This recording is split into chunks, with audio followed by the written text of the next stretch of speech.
हरे कृष्णा, राधे राधे। आप सबका स्वागत है आपके अपने चैनल पर। आज इस वीडियो में हम बात करेंगे अधिक मास की यानी पुरुषोत्तम मास की। इस महीने का नाम इसका कैसे पड़ा, इसमें हमें क्या करना चाहिए, क्या नहीं करना चाहिए, इन सब पर हम आज चर्चा करेंगे। वीडियो शुरू करें उससे पहले आप सबसे रिक्वेस्ट है कि अगर आपने अब तक चैनल को सब्सक्राइब नहीं करा है तो सब्सक्राइब करें, लाइक करें, शेयर करें और हमारा हौसला बढ़ाएं। चलिए वीडियो शुरू करते हैं। जैसे कि मैंने आपको बोला कि आज हम अधिक मास या पुरुषोत्तम मास या फिर मल मास के महीने के ऊपर चर्चा करेंगे। इस महीने को हम लौंद का महीना भी कहते हैं। इस महीने को भगवान विष्णु ने अपना नाम दिया, कैसे दिया, इसके बारे में आपको थोड़ा सा बताती हूँ। देखो, पौराणिक कथाओं के अनुसार सूर्य जिस महीने किसी राशि में विराजमान नहीं होते उसे हम अधिक मास कहते हैं, क्योंकि हर महीने का एक स्वामी होता है, लेकिन जिस महीने का कोई स्वामी नहीं होता उसको हम अधिक मास कहते हैं। और ये अधिक मास या पुरुषोत्तम मास हर 3 साल के बाद आता है, तो इसका महत्व और भी बढ़ जाता है।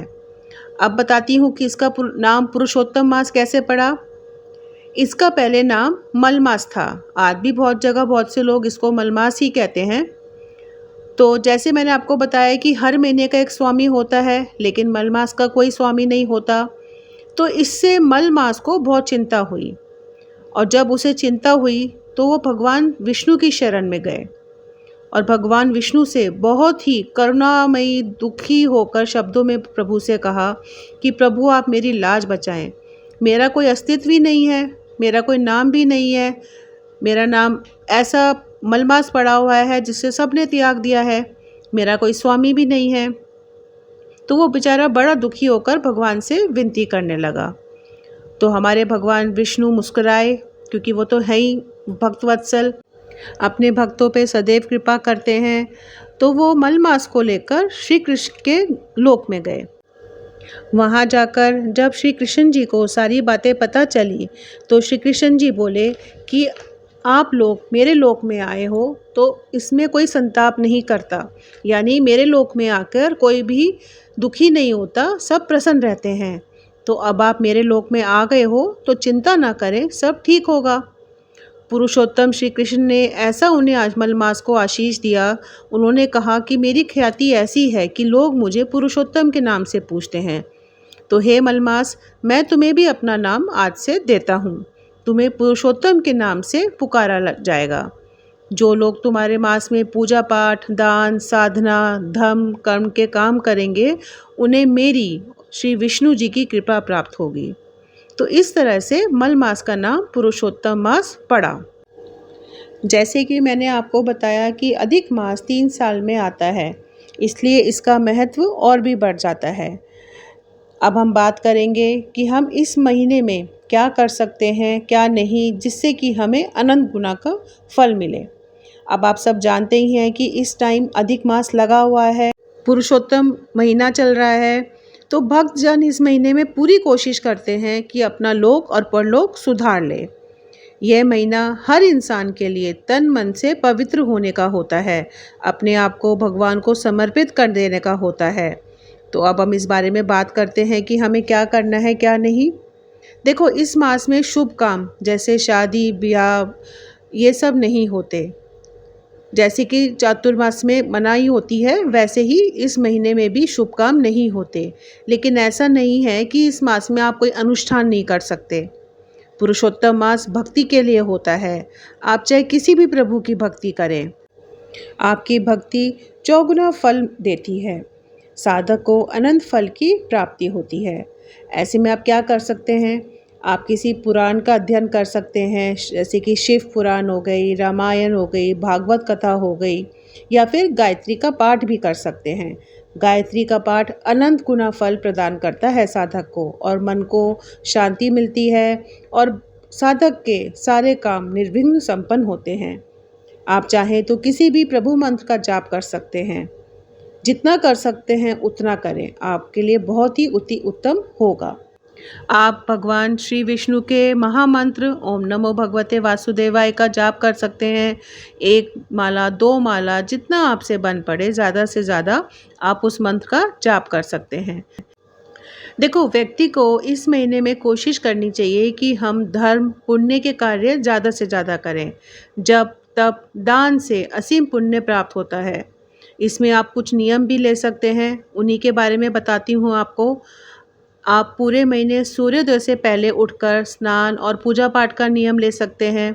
इसके लिए आपको ब्रह्म मुहूर्त में उठकर स्नान और पूजा पाठ का विशेष ध्यान रखना होता है। पुरुषोत्तम मास में अधिक मास महात्म का विशेष महत्व है। साधक को इसका एक पाठ रोज़ करना चाहिए, चाहे सुनना चाहिए। आप इस महीने में भागवत कथा और पुरुषोत्तम प्रभु की महिमा का बखान भी कर सकते हैं, चाहे तो उनका सुन सकते हैं, पढ़ सकते हैं। विष्णु सहस्त्र नाम का पाठ रोज़ करना चाहिए, उससे अक्षय पुण्य फल की प्राप्ति होती है। जो व्यक्ति इस महीने पूजा पाठ, धर्म, कर्म, दान करता है, वो वैकुंठ को जाता है, उसके दुख और दरिद्र का नाश होता है। इसके अलावा आप पवित्र नदी में स्नान करने से मोक्ष की प्राप्ति होती है। आप तीर्थ यात्रा पे जाएं, उसका भी बहुत महत्व होता है और फिर पवित्र नदी में स्नान करने चाहिए। विष्णु उपासना, महादेव उपासना, जो भी आप जिस भी इष्ट को मानते हो, जिनकी आप पूजा करते हो, चाहे विष्णु जी हो गए, श्री कृष्ण हो गए, महादेव हो गए, जगदम्बा माई हो गई, जिस भी प्रभु को आप मानते हो, सब भगवान एक ही हैं। उन सब की उपासना करने से साधक को अनंत फल मिलता है। क्योंकि कहते हैं कि भगवान तो सिर्फ़ और सिर्फ़ हमारी भक्ति और भाव को देखते हैं।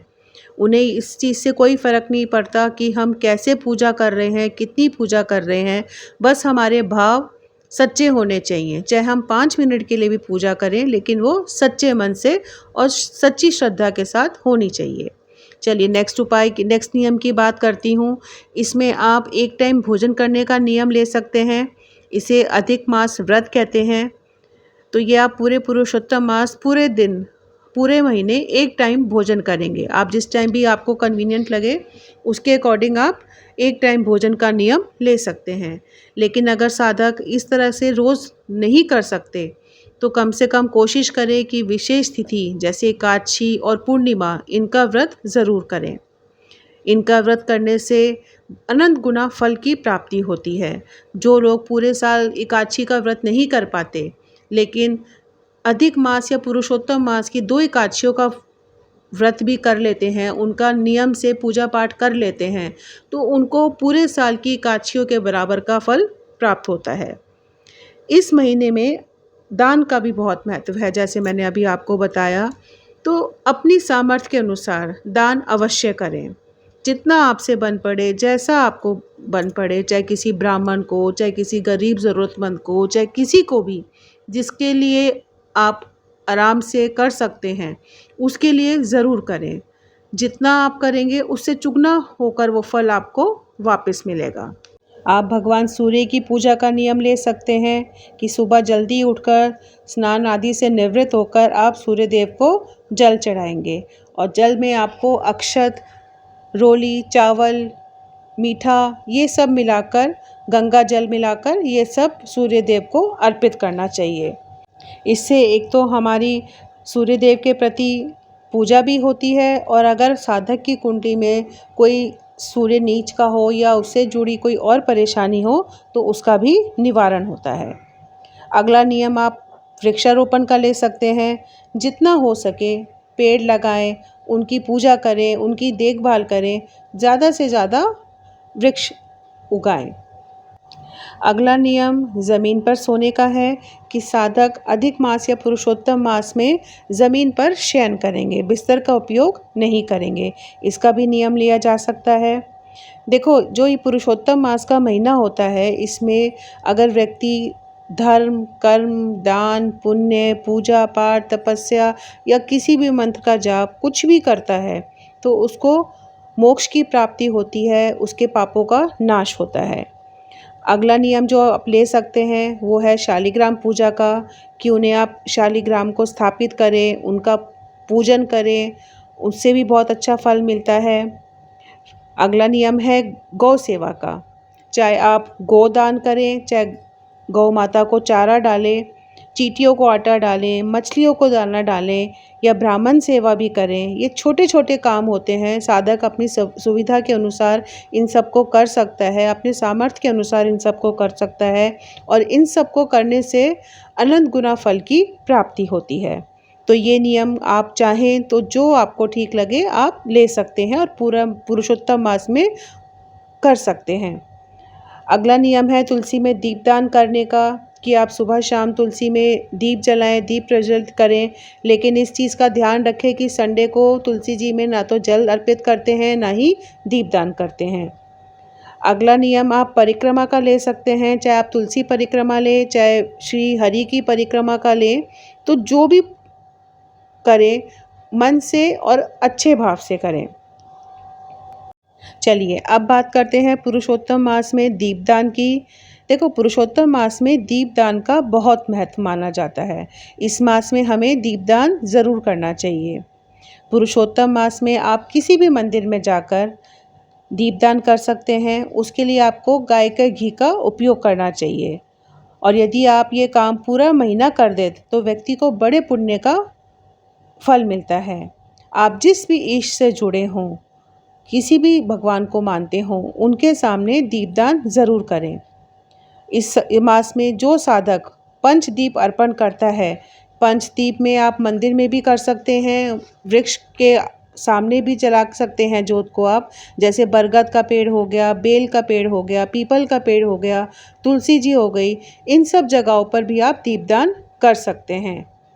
इसका महत्व इतना अत्यधिक बताया गया है कि जैसे हम दीपावली के दिनों में दीपदान करते हैं ना, वैसे ही हम अब कर सकते हैं और इसका हमें उतना ही पुण्य फल मिलता है। इस महीने दीपदान करने से हम सीधा चित्रगुप्त के खाते में हम अपना पुण्य लिखवाते हैं और वो हमें बाद में प्राप्त होता है। इसलिए दीपदान इस महीने में ज़रूर करना चाहिए। अब ये तो सब बातें हो गई कि हमें पुरुषोत्तम मास में या लौंद के महीने में क्या क्या करना चाहिए। अब बताती हूँ आपको कुछ बातें या कुछ कार्य जो इस महीने में निषेध माने गए हैं, जो कि किसी भी इंसान को नहीं करने चाहिए। तो इस महीने में कहते हैं कि हमें कोई भी शुभ काम जैसे शादी, विवाह या गृह प्रवेश या कुछ भी नया काम जो हम लोग शुरू करना चाहते हैं, वो हमें नहीं करना चाहिए। जो हमने कोई काम पहले से शुरू कर रखा है, उसको आप कंटिन्यू तो कर सकते हैं इस महीने में, क्योंकि वो आपने पुरुषोत्तम मास से पहले शुरू कर दिया है, वो कंटिन्यू आप कर सकते हैं। लेकिन इस महीने में कोई भी नया काम, मंगल काम हम इस महीने में शुरू नहीं करते हैं। तो इस चीज़ का हमेशा ध्यान रखना चाहिए। जैसे कि नया घर, नई गाड़ी, नए कपड़े, नई ज्वेलरी, इन सब चीज़ों से बचना चाहिए। बहुत से लोग तो क्या करते हैं कि पहनने के नए कपड़े तक भी इस महीने में नहीं खरीदते हैं। नया कुआँ, बोरिंग का काम भी इस महीने में नहीं करना चाहिए। तो आपको ज़्यादा से ज़्यादा भगवान का स्मरण करना चाहिए, उनकी पूजा भक्ति करनी चाहिए, पर कोई भी शुभ काम जैसे बच्चे का मुंडन हो गया, गृह प्रवेश हो गई, किसी ज़मीन का मुहूर्त हो गया, ये सब काम हमें इस महीने में नहीं करना चाहिए। हम निजी उपयोग के लिए ज़मीन भी नहीं ले सकते इस महीने में। देखो, जो काम हमने पहले शुरू कर दिया, शुभ काम पुरुषोत्तम मास के शुरू होने से पहले, तो वो हम कंटिन्यूएशन में तो इस महीने में कर सकते हैं, लेकिन हमें शुरू नहीं करना चाहिए इस महीने में। इस चीज़ का हमेशा हमें ध्यान रखना चाहिए। अगली चीज़ जिसका हमें इस महीने में ध्यान रखना चाहिए वो है विवाद का। जैसे कि हम कह रहे हैं कि ये पुरुषोत्तम मास है, यहाँ व्यक्ति को अपने करे गए पुण्य और करे गए पाप दोनों का फल मिलता है। तो कोशिश करें कि इस महीने में किसी से विवाद ना करें और ख़ास तौर पर अपने परिवार में अशांति का माहौल ना बनने दें, क्योंकि अगर परिवार में अशांति रहेगी या आप किसी से विवाद में उलझेंगे तो वो टाइम जो आप अपने पुण्य कर्मों में लगा सकते थे वो आप उसमें लगा रहे हैं, तो उससे आपका मन ही अशांत होगा, तो कोई फ़ायदा नहीं मिलेगा। उस टाइम को आप अपने पुण्य कर्मों में, दान धर्म में लगाएं तो आपका भलाई होगा। इस महीने में घर में साफ़ सफाई का विशेष ध्यान रखें, क्योंकि माँ लक्ष्मी हमेशा उसी घर में निवास करती हैं जहाँ साफ़ सफाई का विशेष ध्यान रखा जाता है। इस महीने में मांसाहार और नशा और अपवित्र चीज़ों से बचना चाहिए। कोशिश करते हैं बहुत से लोग कि इस पुरुषोत्तम महीने में वो नॉन-वेज हो गया या मांस-मदिरा का सेवन हो गया, उस चीज़ों को अवॉइड करते हैं। तो ये भी आप एक नियम ले सकते हैं कि हम ये चीज़ों का उपयोग नहीं करेंगे। कभी भी बड़ों का अपमान ना करें, चाहे आपके माता-पिता हों, चाहे आपके गुरु हों या कोई भी बाहर सड़क पर आपको कोई मिल जाए बड़ा, तो किसी का भी अपमान इस महीने में क्या कभी भी नहीं करना चाहिए। तो कोशिश करें कि कभी किसी का बड़े का अपमान ना करें।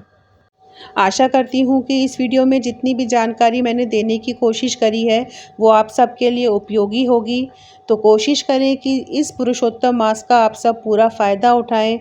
जितना आपसे हो सके उतना धर्म, पुण्य, दान, पूजा-पाठ इन सब में अपना ध्यान लगाएँ। इन सब में जितना आप कर सकते हैं उतना करें और अपने जीवन में सुख, शांति, समृद्धि का वास करें। इसी कामना के साथ ये वीडियो को यहीं समाप्त करते हैं। राधे राधे।